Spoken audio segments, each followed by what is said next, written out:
the world assembles here to discuss the key health challenges that are affecting the world globally.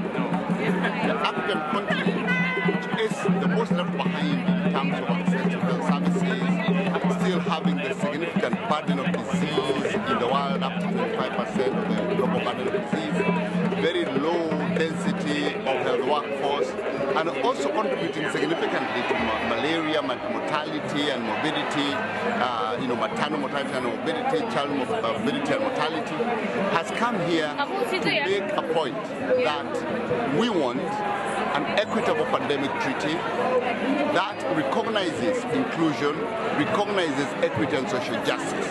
We want a resolution on maternal and child health that is reflective of the needs of the communities and the challenges of the communities, that is context specific to the most vulnerable, whether they're in Africa or elsewhere.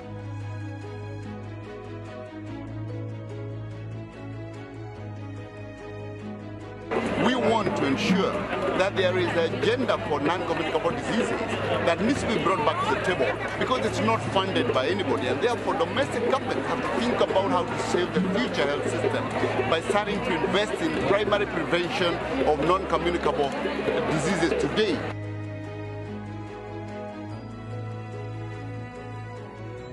We want also to make sure that the systems we are building that are weak, they are vulnerable, across low-income countries, largely in Africa, are also going to be disrupted further by the climate crisis.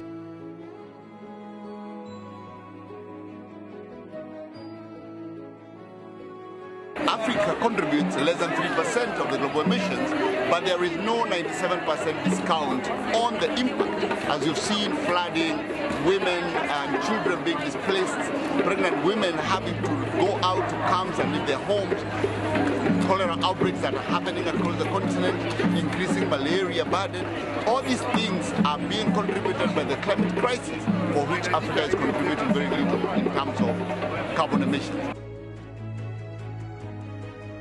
So we also want to leave that message that adaptation must be on the agenda for financing all the climate discussions.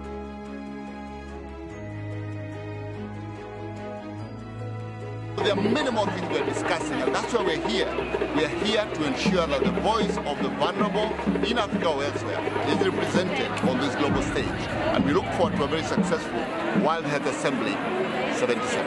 What do we want? Climate justice! When do we want it? Now! What do we want? Climate justice! All our partners, the government to work with, the communities, civil society, that it is time to walk the talk.